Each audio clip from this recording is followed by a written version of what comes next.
Isa pong magandang gabi mga kaibigan, mga PBA fans.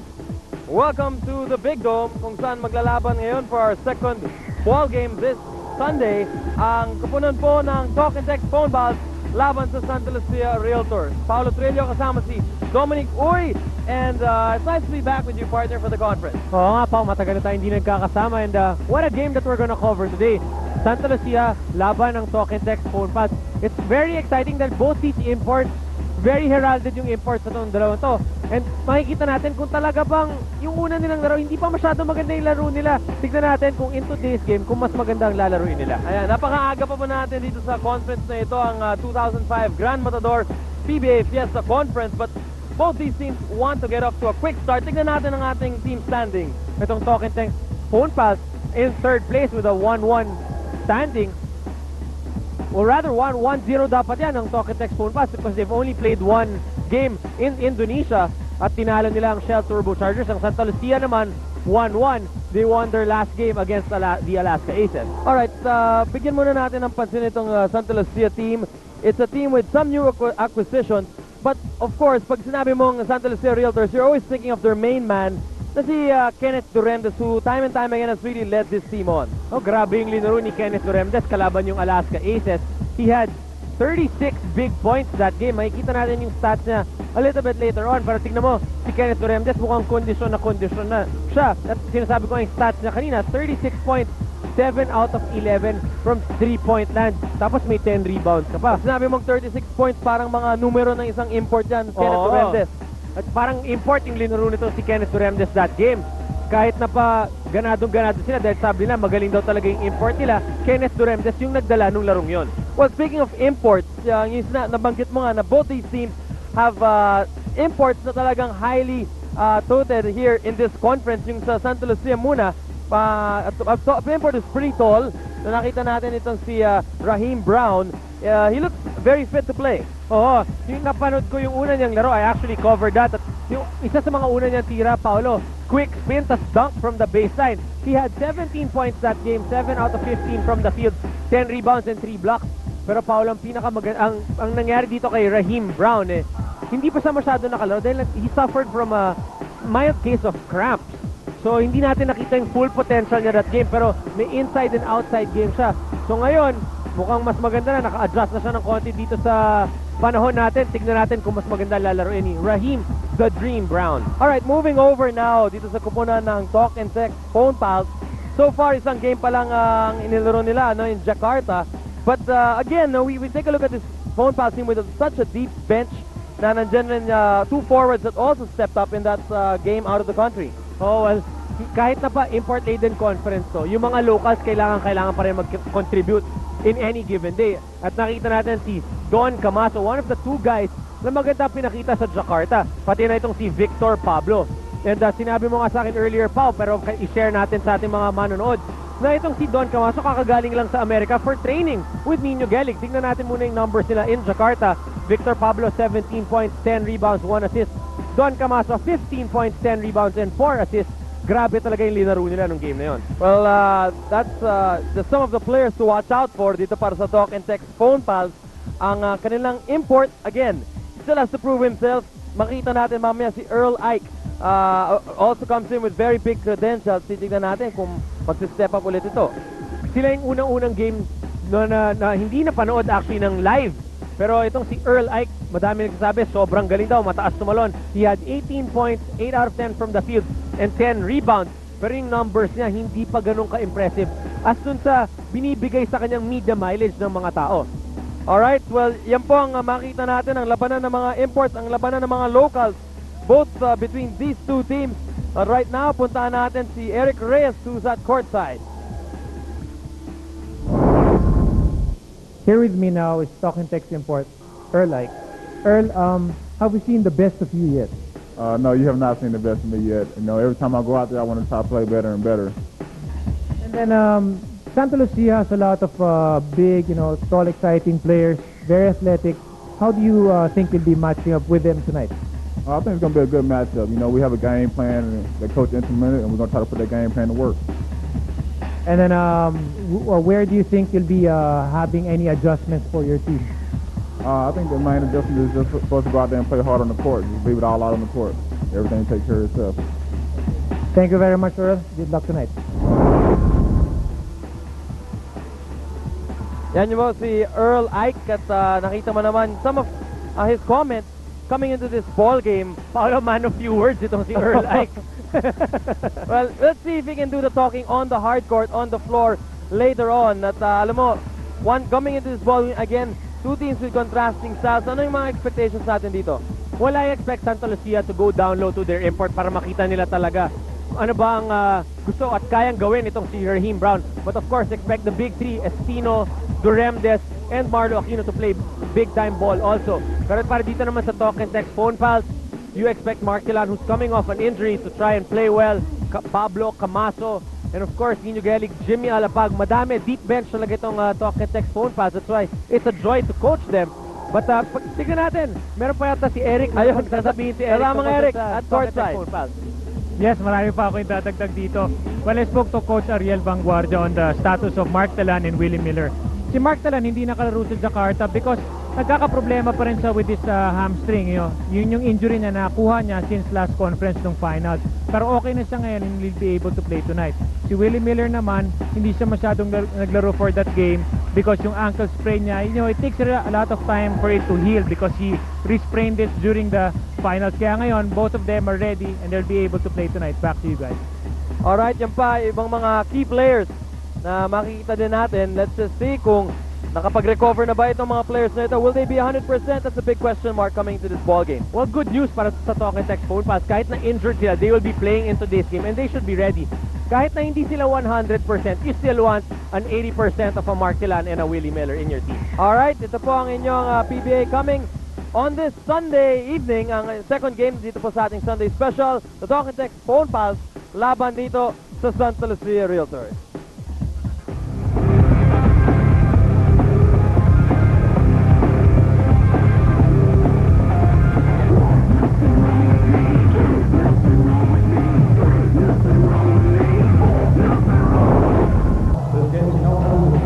There you have it, our starting five to tip things off here para sa Santa Lucia, si Mendoza, Duremdes, Marlo Aquino, Dennis Espino, together with their import, Raheem Brown. And for the Phonepals, it's Alapag and Camaso at the guard position. Center nila, itong si Earl Ike, together with Harvey Carey and Victor Pablo. Will be blowing their whistles here tonight. First possession, mapupunta dito sa Santa Lucia Realty. Brown, picked up by Harvey Carey. Ito na si Brown in the shaded area. Matatawagan siya ng traveling. And Raheem Brown wanting to go to work early. Sabi nga natin, Paolo, itong si Raheem Brown, maganda yung debut na. Nanalo sila, pero hindi pa nakikita talaga ang true worth niya. Camaso, swinging it over to Carey. Back to Alapag. With 10 seconds on the shot clock. Pablo. Medium range jumper is good. Deadly talaga si Vic Pablo from that 15-foot range. And alam mo itong Paolo, itong si Victor Pablo, he's about 35 years old. Pero grabe yung kondisyon ng katawan niya. Well, isa siya sa mga veterano dito na sa ating liga. Of course, came in that batch together with June Limpot, Johnny Abarientos. He was picked third overall. And you said it, he looks like he's in tip-top shape. Mendoza. Inside Espino at the high post. Now they go down to Marlo Aquino, weaving inside, using the glass. And then there'll be a turnover on the other end. Alam mo kung titignan natin itong starting lineup ng Talk and Text, it's not your usual starting lineup dahil wala si Willie Miller, no? Oo. Si Don Camaso is playing the guard, well listed at the guard position, pero siyang bumabantay dito kay Dennis Espino. Well, mas magandang matchup ni Harvey Carey against the import kasi mas mabilis itong si Harvey Carey compared to Don Camaso. Don Camaso, alam naman natin, not really known for his defense. Back-to-back baskets for the skyscraper. At lamang na dito ang Santa Lucia, 4-2 in the first. The Realtors with the possession. Duremdes running the break. Ito na si Captain Marbel. And an inside Brown, another tip in. At lamang na dito ang Realtors 6-2. They just put 6 straight points. Parang on the mga board. poste lahat yung mga nandun sa loob for the Santa Lucia Realtors. Ang lalaki lahat yan. Sino, Aquino, Raheem Brown, and Duremdes. A big lineup for Santa Lucia. Brown looking for the post-up play. There's Brown against the double team. Paolo, kung mapapansin mo, one-on-one defense muna kay Raheem Brown. Tapos pina-force nila baseline, tapos nanggagaling. Yung help defense itong talk and text Phonepals, galing sa baseline. Well, the past 2 plays, itong si Raheem Brown, mukhang pumaposte, no? He's listed at 6'10", maybe a little bit shorter than that, maybe around 6'9", 6'8". But manipis na ito, yung import na ito is weighs in at 220 pounds. Mas malaki itong si Earl Ike, who's nicknamed Big E. He's listed at 260 pounds, so A lot more beef in him. oh yes. Duremdes lulusot sa baseline. No go. Ito si Jimmy Alapag on the break. Camaso. And Paolo, that's one stat last time itong Santa Lucia Realtors that really spelled the game right from the starting shot blocking ability nila. I think we ended that game, Santa Lucia ended with 9 shot blocks against the Alaska Aces, at yun talaga yung nag-set ng tempo. Lahat ng mga tira ng mga Alaska Aces nag-iiba na every time they went inside. Well, that says a lot of a team when you lead the game in the shot blocks department. We have 9:18 to play here in quarter number 1. Ang bola dito sa Santa Lucia, and a violation is called here on Raheem Brown. Inbound violation. Looks like Raheem Brown's trying a bit too hard. Gusto niya magpakita at focus ang referee natin who are working the games. And Paolo, going back to Raheem Brown, mukhang nanggigigil siya. Gusto niya talaga magpakita. Even last game, he suffered cramps midway into the third quarter. Nung fourth quarter, masakit na masakit pa. But you could see him jogging down the sideline. Gusto niya i-warm up para makalaro. Gusto talaga magpakita. Duremdes inside. Captain Marbel has been very active on the rebounding end. And when they interviewed Raheem Brown, sabi niya, I want to bring some energy into this Santa Lucia squad. And it looks like that's what he really brings. Ganado maglaro yung mga players pagkasama siya sa loob. Well, I'm sure that's something Coach Al Francis Chua would want to bring into this team. Some energy, some lift for his players. Hindi lang nanggagaling kay Coach Al yung intensity, pati ngayon doon sa import nila. Earl Ike will control the leather. Alapag had the right thing in mind, pero masyado mataas ang pasa dito para kay Victor Pablo.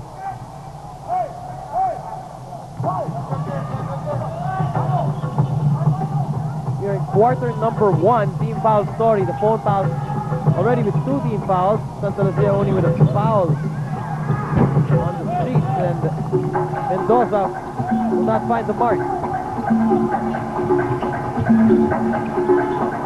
Carry to Earl Ike, and he had an open lane in the left side, but he took the basket, or took the ball towards the right. Pinahirapan pa yung tira, Paolo.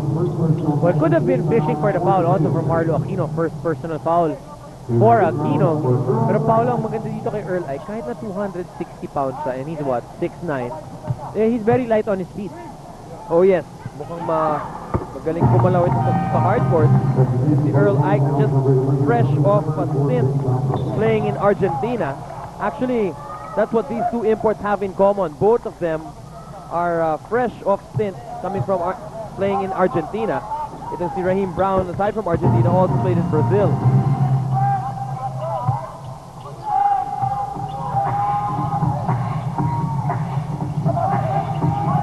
Mendoza calling out the play. Tignan natin. Lalabas si Brown off the pick. And They call an offensive foul on Brown. Sabi ko nga, Paolo, nanggigigil itong si Raheem Brown. Trying to force the issue. Unlike the last game, Paolo, nung pagdating ni Raheem Brown, walang scouting report.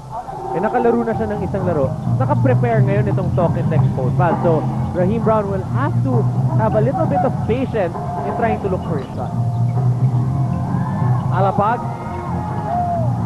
Swing it over an extra pass kay Camaso. Don Camaso. And look at the Phonepals hustling for that possession. Ito na naman si Miller from outside. CM3 coming from Willie Miller. Ito si Willie Miller, kakapasok lang, instant offense. Walang ankle sprain para dito kay Willie Miller. Swabbing pa rin yung pagkatira na nun. So he looks like he has recovered from that injury. Ay, Paolo, naalala ko, in-interview ko siya nung na-sprain siya. That happened in the semifinals. At na-injure siya ulit ng finals. Kamusta kayo dyan, mga fans sa Olongapo City? We welcome you to this PBA game between the Phonepals and the Realtors. And another offensive rebound para dito sa Santa Lucia Realtors. They have 5 in the game, 4 rather. Medium range, jumper, no go. Paolo, kung papansin mo, medyo stagnant yung offense nitong talk and text Phonepals. Doon lang sa last play nila, nung inikot nila yung bola, 2 extra passes, doon lang sila nakakuha ng wide open shot. At this time, parang hirap na hirap pa rin sila sa ilalim. Brown able to pick up the foul from Willie Miller. Alam mo, itong kupunan ng Realtors really looking to push the ball up the court. Trying to get things going itong Santa Lucia Realtors. Makita natin si Marlo Aquino throwing the baseball pass. Then nakita niya walang bumabantay dito kay Raheem Brown.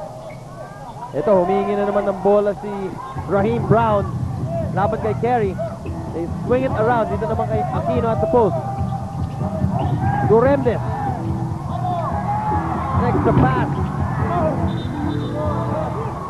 Good setup para kay Paulo Mendoza.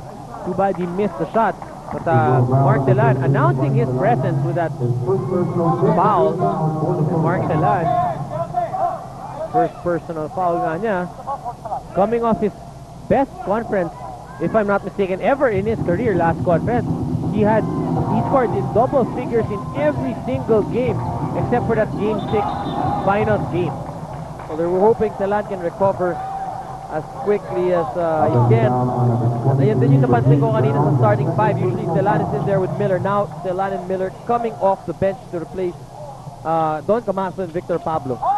Well, ngayon naninibago din ng mga yan. Especially now that Harvey Carey's back from the injured list. You know, playing with 2 new guys in a 5-man game. Medyo nakakagulo yan at first, but you know, it's something that they'll more than really appreciate because you have an import and then you have a healthy Harvey Carey. So 2 more reinforcements dito para sa talk and text Phonepals. Right now 10-9 as the Phonepals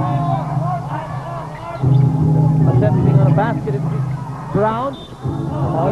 Yun na naman, pinapaspin talaga nila ng baseline. Tapos dumarating ni help defense itong si Earl Ike. At hirap na hirap itong si Raheem Brown. But that time, natawagan ng foul itong si Earl Ike.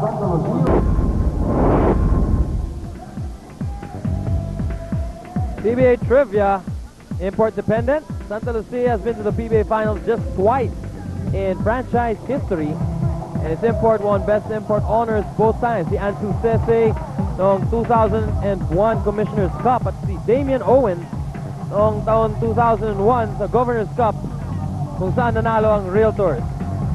At alam mo, may mga kupunan na talagang ganun yung kanilang hinahanap na yung dominant import. At isa sa mga pinakabagong addition nitong Santa Lucia Realtors, Ricky Kalimag. At smile naman dyan, Ricky. Yan. Alam mo, maraming acquisitions itong Santa Lucia during the off-season. Oo, bago nilang kinuha. Isa pa galing Well-Coat Paint Masters itong si Chester Tolomia. Si Oliver Agapito na galing Red Bull Barako at si Ibet Limape na galing naman sa Pure Food TJ Hotdog. Yes, so those are 4 new players dito sa rotate. Ayan, yan. Sinapasmile na ni Paolo. 4 4 new players dito sa rotation ni Coach Alfred Francis Chua. At nung nakausap ko si Coach, mukhang excited siya dito sa lineup niya ito for the conference. Well, 4 of these guys bring quickness to his team. At yun ang hinahanap-hanap niya last conference. He felt they were a little bit slow. So kaya pinasok niya itong 4 na manlalarong ito para bumilis ang kanyang koponan. Brown from the line. At alam mo, it's really getting to know you process dito para sa mga imports. It's only their second game here in the PBA hardcourt.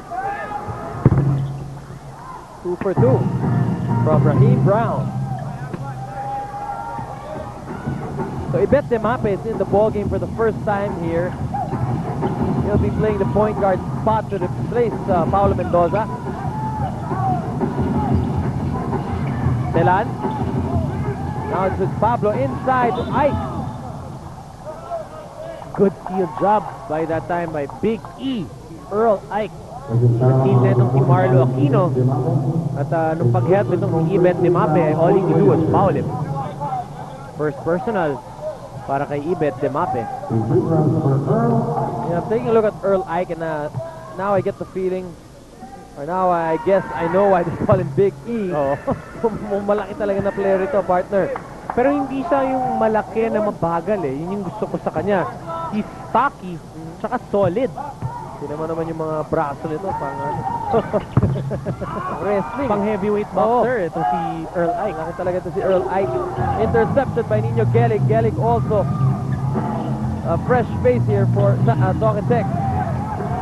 Pablo, not wasting any time. And look at Ike against 3 Realtors. Working hard, and that's his 3rd offensive rebound, Paolo. So kailangan talagang i-box out nitong Santa Lucia Realtors ang import ng Phonepals. Let's see what Eric's got at courtside. Yes, Paolo, I was just talking to Boyd Fernandez sa likod ng Santa Lucia bench. And he was telling me that itong si Kenneth Corrembes pala kaya kondisyon to kondisyon ngayon, especially in his last game, no? Nung off-season pala to, nag-aerobike ang tawag nila, aerobike, and he did a lot of plyometrics because, last conference, he was injured and he couldn't really perform well. Pero tong conference ito, handang-handa na talaga si Captain Marvel, Kenneth Corrembes. Back to you, Paolo and Bob. At napansin nga natin yan in the first few minutes of the game, even in the rebounding end, not yung plyometrics, it's some parang bagong training technique na ginagamit ngayon ng iba't ibang mga PBA teams. Oo, at hindi lang mga PBA teams, pati yung mga courtside analyst natin, nagpa-plyometrics gaya ni Eric Reyes. Na kondisyon din galing doon sa kanilang championship kahapon. Congratulations, Eric Reyes. Ball will go back to Talk and Tech with 4:33 to play here in quarter number 1. Nino Gelig now starting to be a regular part of Coach Joel Banal's rotation. Well, magandang pinakita niya yung last championship run nila. And he earned the respect and the trust of Coach Joel Banal. Earl Ike muscling his way in. So matatawagan siya ng traveling. Mukhang hindi pa kilala ni Earl Ike itong si the double teaming effort ni Aquino and Espino. Kung pag naglaro talagang magkasabay itong si Espino at si Marlo Aquino, mahirap silang tirahan. Sabi nga rin, para silang mga puno sa loob. Bit Demape was actually released by the Pure Foods CJ Hotdog and picked up right away by Coach Al Francis Chua.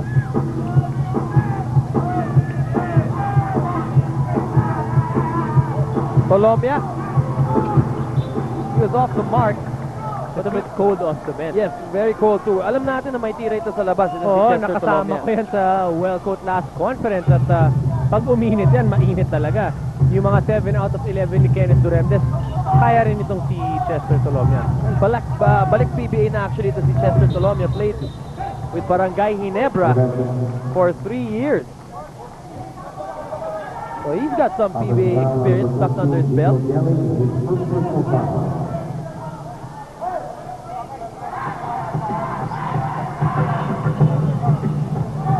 Right now the Phonepals already in the penalty here.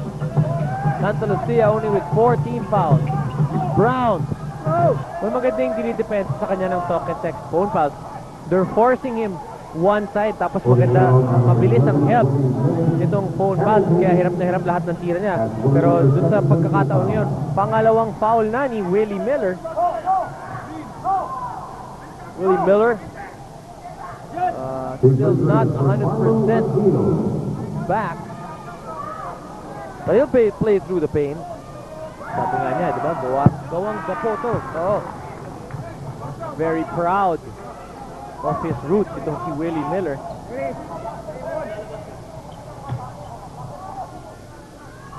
Nicknamed Thriller.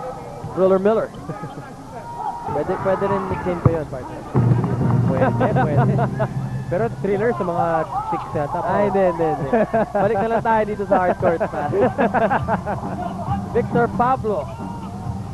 Back to Delan. They swing it over to Miller. Miller now calling the shot. 8 seconds on the shot clock. Earl Ike posts up against Marlo Aquino.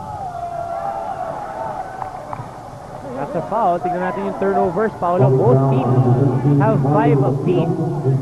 And I'm sure Coach Joel Banal not too happy with that statistic. We're only in the first quarter. Tas 3 minutes pa ang natitira. And both teams, sabi nga natin, tigli-5 na ang turnover. The foul was picked up by Aquino. Right now, Marlo Aquino with 2 personal fouls.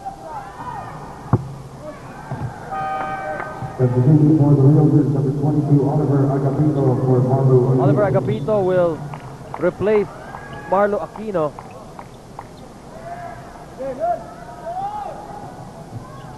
So 3:08 to play here in the first quarter.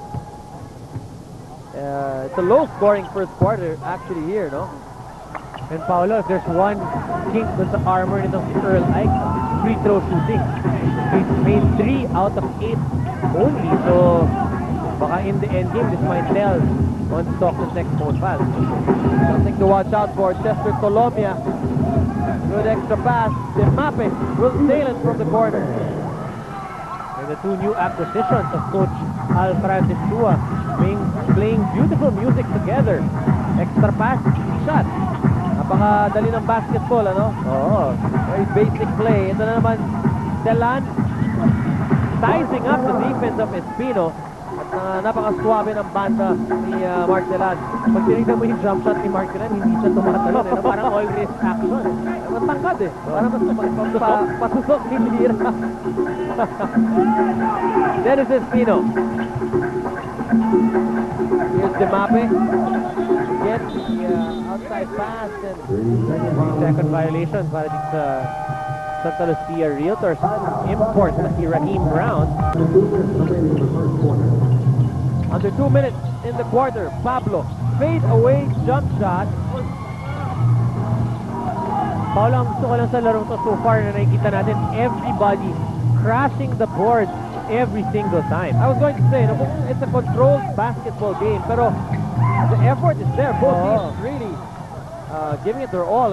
We're only here in the first quarter. Saka Paolo, kaya yung first quarter, parang medyo mabagal kasi madaming fouls. But that's because also both teams want to pound it inside, going to their big guys.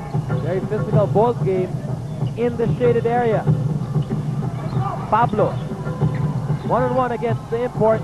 Brown. And Brown able to hold his own. Demape, 1-on-4, decides he holds on to it. And Espino,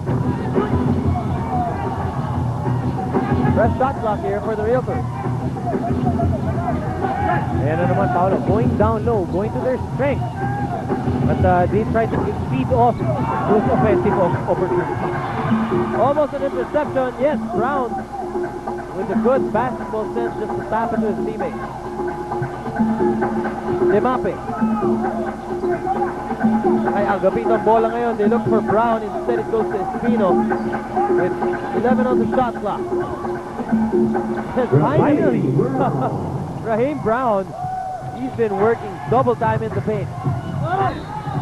Makikita mo yung experience na ginawa ni Mark Telandon. Nakita niya humahabol si Oliver Agapito. Pinakita niya muna yung bola, tapos tinago. And that forced Oliver Agapito to foul him. And Mark Telan has an opportunity now for 2 free throws at the line. Mark Telan has always been one of those big men na ang galing tumakbo sa fast break lanes, ano? Going back to his college days, he was always a center because of his height. Oo. Pero yung natural na position nito, talagang lumalabas ngayon sa laro niya dito with Talkatech. Saka Paolo, kakampi ko yan nung college. Ang idol na idol nitong si Mark Telan is si Scottie Pippen. Ayan. Naalala ko, yung una kong beses pumunta dun sa dorm nila, etong si Mark Telan may poster ni Scottie Pippen. At he was trying to look the Kaya part pala also. kamukha, kaya ang Ayun. Well, if he's gonna step up like Scottie Pippen, he'll have to put on the all-around numbers. Right now, Telan guarding the import Raheem Brown. Inside pass, Agapito, bottled up. 5 seconds on the shot clock. Demapin knows it. Throws it up, and will not get the bounce. Miller. Still 6 seconds on the clock. Belano. Turn around inside. Yes! That's a tough shot by Don Bel Belano. Kakapas lang, naka 2 points na. Don Bel Belano to beat the clock. And